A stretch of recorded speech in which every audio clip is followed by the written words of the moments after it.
Innama yakhshallaha min ibadihil ulama. Innallaha azizun ghafur.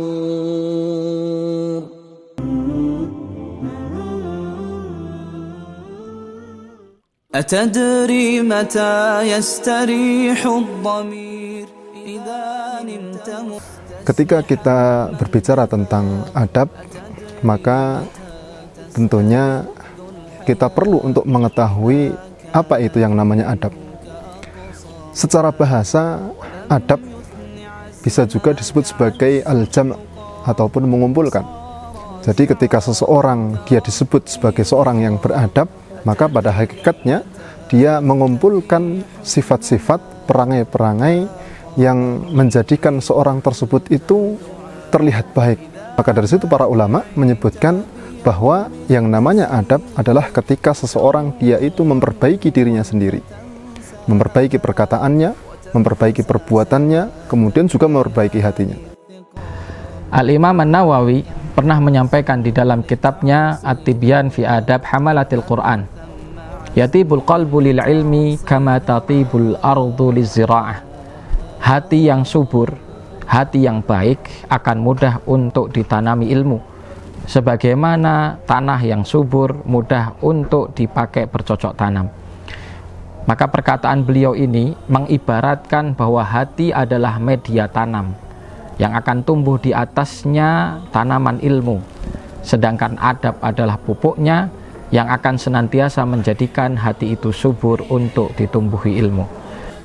Dia memperbaiki hati supaya hati tersebut terbebas dari penyakit-penyakit hati, terbebas dari yang namanya ria, terbebas dari yang namanya sombong, kemudian segala macam penyakit hati yang lainnya.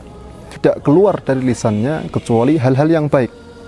Kemudian ketika dia berperilaku, ketika dia berbuat, maka perbuatan-perbuatan yang keluar dari dirinya adalah perbuatan-perbuatan yang baik, tidak menimbulkan madarat kepada orang lain. Justru perbuatan yang dia lakukan adalah perbuatan yang memang memberikan manfaat, pertama kepada dirinya sendiri, kemudian juga kepada orang lain. Al-Imam Abdullah ibnu Mubarak radhiyallahu ta'ala anhu pernah menyampaikan, kadal adabu an yakuna thulutsai ilm. Hampir-hampir adab itu menempati 2/3 agama. Begitulah salafus saleh memperhatikan urgensi adab di dalam proses pembelajaran mereka. Maka kita dapati banyak dari mereka rela untuk menuntut ilmu bertahun-tahun, bahkan puluhan tahun hanya untuk mendalami urusan adab. Maka perhatian para ulama berkaitan dengan masalah adab ini sangatlah besar. Kita melihat bagaimana Imam Malik rahimahullahu ta'ala ketika beliau masih kecil, ibunya ketika mengirimkannya untuk pergi menuntut ilmu kepada Imam Rabi'ah, maka beliau berpesan kepada Imam Malik kecil, wahai Malik, pelajarilah adab Rabi'ah sebelum engkau mempelajari ilmu Rabi'ah. Jadi beliau berpesan supaya Imam Malik mengambil adab dari Imam Rabi'ah sebelum kemudian beliau mengambil ilmunya. Kemudian juga kita mendengar banyak dari perkataan para ulama bahwa yang namanya adab ini adalah suatu hal yang sangat penting, menjadi suatu hal yang sangat mendasar. Imam Ibnu Mubarak beliau menyebutkan bahwa beliau belajar adab selama 30 tahun, kemudian setelahnya baru belajar ilmu 20 tahun. Dan para ulama mereka tidak mempelajari ilmu kecuali mereka sebelumnya telah mempelajari adab tersebut. Karena memang yang namanya adab ini, dia adalah suatu hal yang sangat mendasar bagi seorang talibul ilm. Ketika seorang dia memiliki ilmu, kemudian ternyata dia tidak memiliki adab sama sekali, tentunya ilmu tersebut justru akan menjadi bumerang bagi orang tersebut. Kenapa? Dengan banyaknya ilmu yang dia miliki, tapi ternyata tidak diikuti dengan yang namanya adab, maka dia bisa berlaku sombong. Dia bisa merasa ujub atas ilmu yang sudah diberikan oleh Allah kepadanya. Padahal yang namanya ilmu tersebut adalah titipan. Kemudian Allah tidak memberikan ilmu tersebut kecuali hanya sedikit. وَمِنَ النَّاسِ وَالدَّوَابِّ وَالْأَنْعَامِ مُخْتَلِفٌ أَلْوَانُهُ كَذَلِكَ إِنَّمَا إنما يخشى الله من عباده العلماء إن الله عزيز غفور. Ada sebuah nasihat yang selalu dinasihatkan oleh para asatidzah kepada kami santri Pondok Pesantren Salman Al-Farisi. Nasihat tersebut adalah ta'allamil adaba qabla an tata'allamal ilma, yaitu belajarlah adab sebelum kalian belajar ilmu. Maknanya adalah kami sangat dianjurkan oleh para asatidzah untuk belajar adab seorang santri, untuk belajar adab seorang thalibul ilmi sebelum kami mengkaji ilmu-ilmu syar'i. Sebuah keharusan bagi seorang santri menjadi seorang thalibul ilmi yang bahagia di dunia dan di akhirat nanti. Adab dan akhlak merupakan asas ataupun pondasi utama seseorang dalam menuntut ilmu. Kami diberikan pelajaran oleh para asatidzah, pelajaran dari teori maupun pelajaran secara praktek. Teori kami diajarkan oleh para asatidzah berbagai macam kitab-kitab adab yang diambil dari warisan ulama para salaf. Contohnya adalah kitab Al-Lubab, kemudian kitab Hilyah Thalibul Ilmi, kemudian kitab Tibyan fi Adabi Hamalatil Quran, dan juga kitab Ta'limu Ta'alim Thariqut Ta'allum karya Imam Az-Zarnuji. Setelah kita kaji dari awal sampai akhir, kami ditekankan oleh para asatidzah untuk mengamalkan apa yang telah kami pelajari dari kitab-kitab adab tersebut. Contohnya adalah ketika kami berada dalam majelis, kami dituntut untuk mengamalkan adab-adab yang telah kami pelajari dalam kitab-kitab adab tersebut. Untuk kami memperhatikan ustadz, untuk tidak bermain sendiri, untuk beradab dengan adab-adab majelis. عطر زوايا البيت من آياته تزكي كنفح المسك والريحان.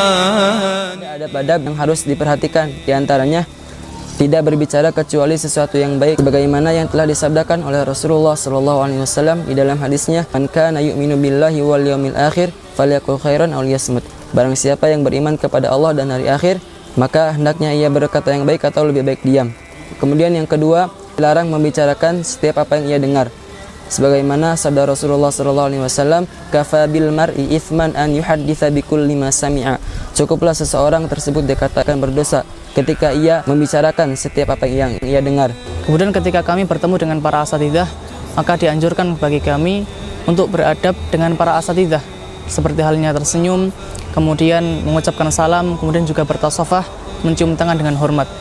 Begitupun ketika kami bertemu dengan para santri yang lain, untuk kami beradab dengan adab seorang santri. Kami bertasafah, saling berjabat tangan, kemudian menyebarkan salam dan juga tersenyum. Untuk saling menasihati dan membantu satu sama lain, untuk mengedepankan sifat tawadhu dan tidak sombong. Begitupun dengan Al-Quran dan juga kitab-kitab yang kami pelajari di dalam pondok. Kami diharuskan untuk beradab dengan kitab-kitab tersebut, untuk mengkaji, untuk tidak meletakkan di sembarang tempat, untuk kemudian menaruh tidak pada tempatnya, maka itu sangat dilarang. Yang mana itu adalah adab-adab seorang santri.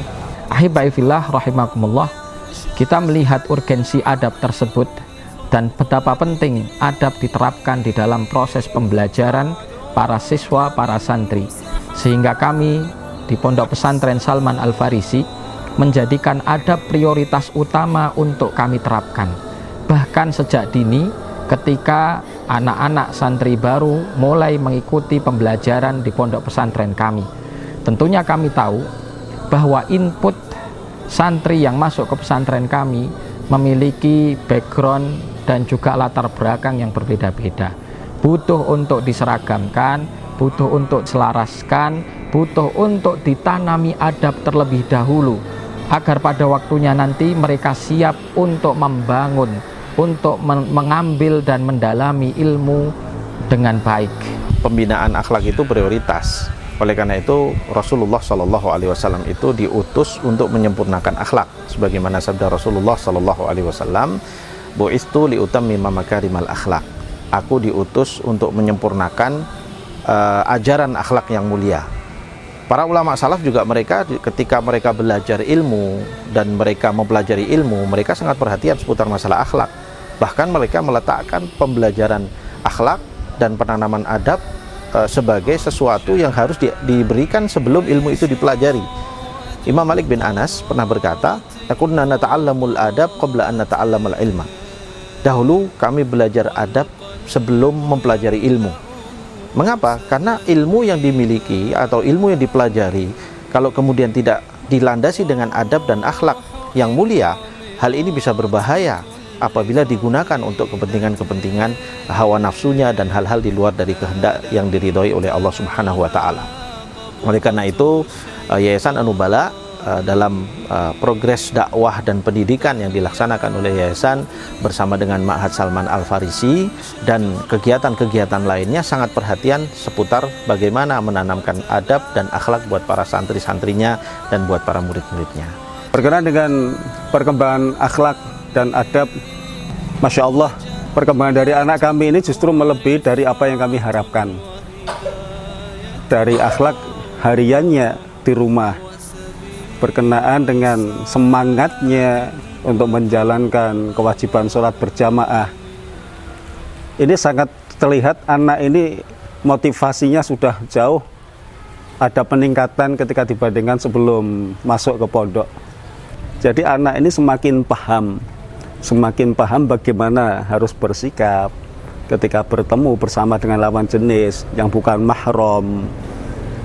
Ini yang demikian menjadi catatan bahwa anak ini rasa malunya ini semakin tinggi, malu berdekatan, berinteraksi dengan lawan jenis. Mudah-mudahan malu yang menuju ke arah positif.